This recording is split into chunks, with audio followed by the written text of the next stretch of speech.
Welcome back, everyone, to my second annual Halloween special. This is the Coalition of Friends YouTube channel. My name is Garrett. I hope we've all had a wonderful Halloween. Got lots of candy, treats, tricks, spooks, all those things that make Halloween special. I hope you had it, or are going to have it, depending on when you're watching this. What I like to do on Halloween recently is just watch horror films, get in the scary mood, just have an amazing time. And this year, I want to talk about a movie that I absolutely love. It is a near-perfect thriller, horror, found footage, monster movie, Cloverfield. Cloverfield is a guilty pleasure of all guilty pleasures. It's one of my favorite horror movies. I want to talk about this movie because not a lot of people are talking about it. And at the beginning of this year, we learned that Cloverfield 4 was starting to be produced. They found a writer. Fingers crossed it's good. I'm so excited, and I just want to revitalize everyone's interest in this franchise, because I absolutely love this movie. I love 10 Cloverfield Lane. This is a perfect thriller. I'd say this is a better film on its own than Cloverfield, and it has my favorite John Goodman performance of his entire filmography. Can't say enough good things about John Goodman in that film. Wow, he should have been nominated for every award possible. And I have a deep love for this movie. I don't know if I would be the same person now if I didn't fall in love with this movie when I did, and all of the events that proceeded afterwards. If I didn't find Cloverfield, I wouldn't have found Cloverfields, the podcast, which means I wouldn't have found Dynamic Banter. And that podcast is something that I treasure. It's something that every week, for about an hour, I know that I will have laughs and a good time in a world that really just wants to take everything that's joyful in the world away. So I owe my conceive so much for what they've done. Y'all are amazing. I don't think you'll ever see this video, but your continued love of Cloverfield, it's really special. And the live show that y'all did is truly one of my favorite things you have ever done. Mike's theories about what the Cloverfield paradox actually means is really hilarious. There's a great bit about, like, Big Tabasco, which is stupid, and I love it so much. So I owe a lot to this film being how amazing this film is, and the cultural impact it has specifically on myself and nerds across the world. And there's a lot of boxes this film checks off for me in regards to movies. Firstly, you have found footage. I think found footage is one of the most interesting ways to make a movie. You really have to think about, okay, what do I want to put on frame? What has to be on frame? Because a lot of found footage films only have one perspective, one camera. Some of them will have multiple cameras so they can switch between them. Cloverfield just has one. Thankfully, there's two timelines-ish that happen in this movie, so you can affect the pacing a little bit in this movie because of that. And found footage allows you to just suspend your disbelief and be like, okay, the makers of this movie are wanting to make me think this is a real event that totally happened, and now I'm seeing, like, the aftermath of that. And to me, that's really exciting. The Blair Witch Project is super scary because they promoted that movie as if it was something real, not so much a movie as, like, a documentary or just, like, a real event that happened. And the ending of that film is terrifying because it's just so weird and freaky, and I just love found footage. What this movie also has going for it is that it's a big monster slash sort of creature feature. I wouldn't say it's a creature feature, but it's a big old monster movie. And those are my guiltiest of guilty pleasures. Just to imagine myself in a world where these giant, unrealistic monsters or aliens exist. It's scary and fun and just sci-fi and wacky, and I have so much fun watching them. I wouldn't own these movies if I didn't like the genre, or even have as much fun as I do with the Monarch verse. These movies are just fun. Are they great? Not really, but I have a fun time with them. Monster movies are just the perfect popcorn films because you can reliably count on the fact that you will be entertained throughout the entire film. Fun action scenes, lots of destruction, deaths, all the stuff that makes a monster movie fun is just so cool to me. My love of giant monsters goes to Jurassic Park, my favorite film ever. You could say it's a giant monster, it's a fucking dinosaur, so yeah, I'm gonna say it's a monster movie. And then the film and subsequent franchise just allows me to nerd out so much, and you find a community of people that love to nerd out as well. For example, the first trailer of this film, it was released before Transformers, a very nerdy movie, and the trailer plays out like it's a little short film. You have the party with fake scenes added into it to hide the mystery of what's going on, and then you have this scene that takes place on the rooftop, and then once they get down on the street and what happens to the Statue of Liberty, and then it just ends, and that's all you get, not even a title. It's so weird, it's so crazy, it's not even the most impactful trailer for me, that's for the Cloverfield paradox. And then after that trailer, and the lead up to the film, you had an augmented reality game that spanned across the entire internet. You had MySpace profiles created for these characters, websites for Tagerato and Tidal Wave with hidden messages inside, another website for the whistleblower sister, who was in the movie actually, which is pretty cool that they meshed those two together really well. Fake news reports that allow world building to develop before the film even comes out, so you're already invested in the story and you want to find out what happens to it. The first ARG is amazing, but they made one for 10 Cloverfield Lane that is also just fucking incredible too. Major props to the marketing departments for these two films. You did a great job. I could never do something like that. The amount of thought that must go into these ARGs. Like for 10 Cloverfield Lane, they buried a box of stuff in front of someone's house in New Orleans.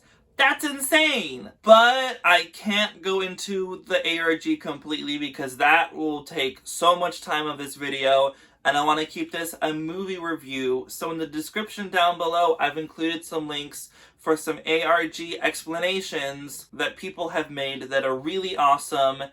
Go watch those. Really good work those people have done. I'm also going to include the live episode of Dynamic Banter that Mike makes his Cloverfield Paradox theories.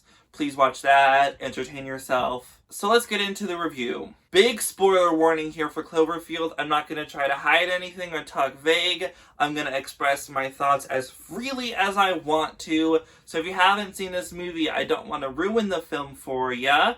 So go watch it. So the film is 85 minutes long, with 11 of those minutes being the end credits. So you have 74 minutes to work with in this movie, and the pacing is exceptional. Even the slower points in the movie, like when they get into the subway, are still impactful because that allows our characters to breathe and react emotionally to the terrible stuff that just happened, and it allows the audience to have some settling down time to make the subway tunnel scares that much more crazy because you got comfortable again. Plus the subway scenes allow for some character work.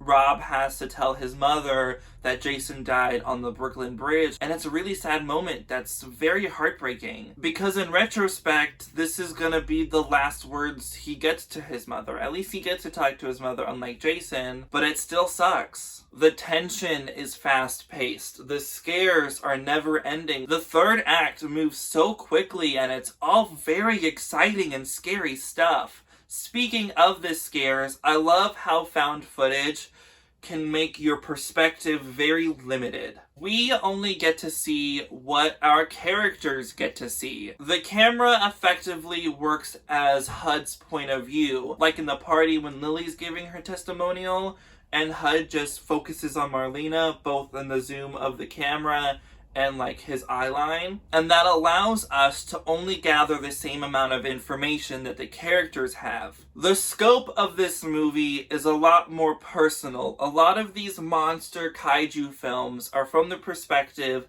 of characters that are trying to take down said monster, save said monster, have a very big interaction with the monster. But Cloverfield does something different in that we are following citizens of the city that's being attacked. So not only do they have a deep knowledge of New York itself, everything is very personal to them. This is their home, their livelihoods, their friends that are getting killed rather than like workplace associates. The movie isn't about defeating the monster. The movie's focus and the character's goals are solely on Beth.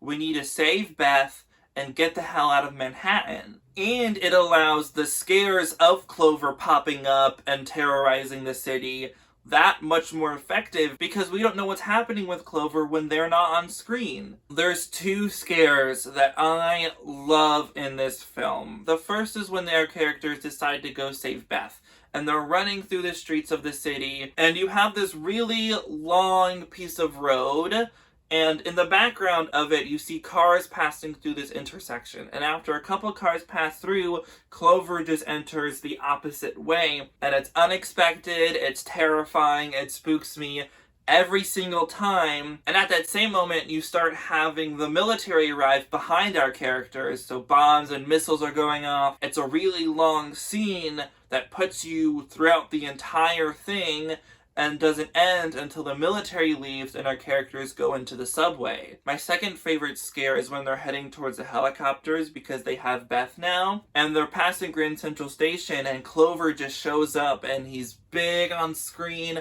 Really great digital effects in this movie. At one point, its head goes through an entire building. In the special features, they show a 360 model of this happening.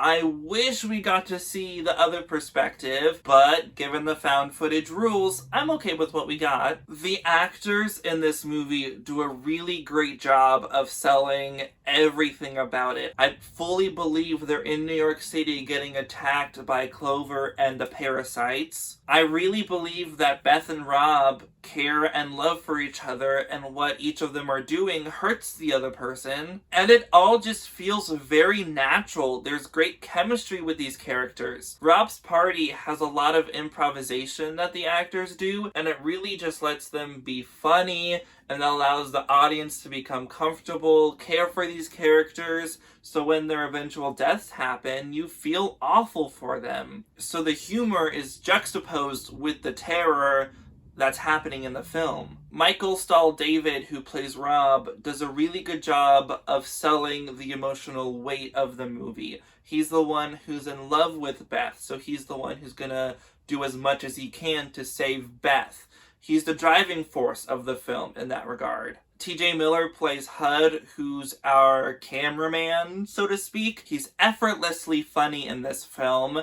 My favorite joke of his is when they're heading towards Beth's apartment and he gives the idea of going up the other building to get across, and Lily and Rob are like, yeah, that's a great idea, let's do that. And he's like, no, don't listen to me, that's a bad idea. And then it cuts to them inside the building and he's complaining like, y'all never listened to me before, but now you suddenly do. Very funny. And even though it's a horror film, it takes care of its characters. There's a clear theme in the film, even though it's a big giant monster movie. And it really stands out that if you love someone, everything else in the world shouldn't be as important until you tell this person you love them. Why would you let that go on hold when you might get to spend the rest of your life with this person? And you should do anything you can to let them know you do love them. And that is reflected in Rob's actions. He does everything he can to save Beth. It's just the unfortunate circumstances that they're in. We presume that they die so they don't get to have that life together. Of course, it's the most extreme circumstances they're in for this theme to work through, but at least they gave an attempt of thematic elements in their big crazy monster movie.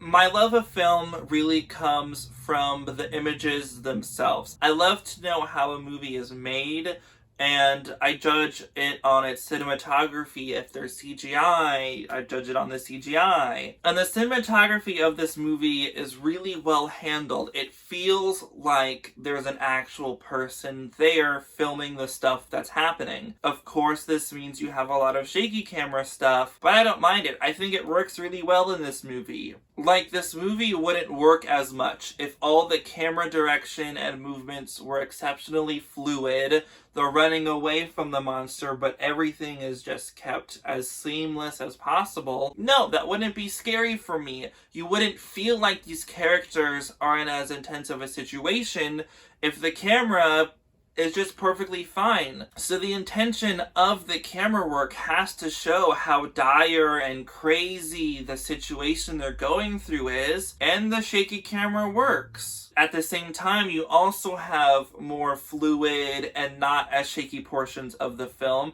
especially when they want us to really focus on something, like Clover in the middle and the end of the movie in Central Park. The party scenes actually feel like someone is filming the party, not that just the camera happens to be there. And the digital effects in this movie are very, very impressive. So much of this film is digitally made. They have sets that they work with, but then they do green screen work expanding outwards. A lot of New York City in this movie actually isn't real. Anything in the daylight is real because they were actually able to film in New York. Some of the stuff on the Brooklyn Bridge is real, though they mix that in with a bunch of green screen work that they did. Basically just having the floor be what the Brooklyn Bridge is, and then the walls and everything is green screen. Clover is very, very impressive to look at still. Even in 2021, the digital effects for that haven't aged at all. I can fully suspend my disbelief in seeing this monster on screen.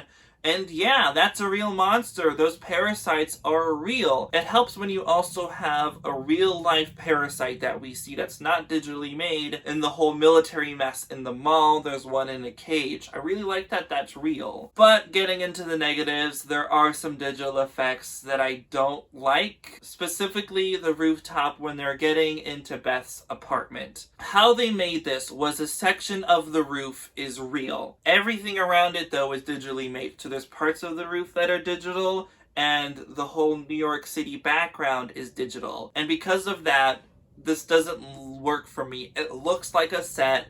It looks awful. I don't like looking at this. Some frames, the practical stuff stands out. Other frames, the digital stuff stands out. It's hard for me to really believe that they're on a rooftop in New York City. But also when they're going back across the rooftop to get into the building that's still tall, I believe that that's more real. There's more of the city in those shots. Clover is off in the distance, so there's something to focus on rather than me just break apart that it's not real or how the digital effects look bad. Another negative, I don't think the film does a good job with the conceit of it being a found footage movie. When they're going across the Brooklyn Bridge, Rob makes the point of emphasis that, HUD, you're still filming? And HUD is like, yeah, the world is gonna need to see this footage to believe what's happening. At this current moment in the reality of the film, yeah, we don't know that other footage is being taken of the monster, so we do need this footage to exist. But after the Brooklyn Bridge attack and they go back into the city and go into an electronics store, we see news coverage with a big wide of the city and Clover in it. So then our footage isn't as necessary because the world can see that Clover is a thing and that New York City is getting attacked by a giant monster. So the news footage cancels HUD's reasoning out and it's super clunky, and there isn't any further motivation or reasoning as to why HUD is still continuing to film. Other found footage films work because they're either filming a documentary or it's a YouTube live stream and they're trying to get as many followers as they can, so we're watching the live stream coverage. This one, it's a bit iffy, so I'm not gonna give them all the props in the world for it. So this next negative is an extreme nitpick. I know I'm being very nitpicky because it doesn't really matter in the scheme of things. At one point in the movie, we see these creatures falling off of Clover, and we run into them in the subway. They're called parasites by the production crew, and so that's what the name of them are. Same with Clover. But with the parasites, I don't understand why they're called parasites. Unless Clover is their host and they're eating from Clover? Can I come up with a better name? No, I like to think of them as alien crabs. That when they happen to bite you, that part of you will fucking explode. I don't know. Again, it's really nitpicky. I just don't get why they're called parasites. If you can let me know why, comment down below. This movie is a bit too safe in its PG-13. I wish some of our kills were more explicit kills rather than just our characters telling us someone died. Yeah, if a tail hits you when you're standing on a bridge, you're probably gonna die.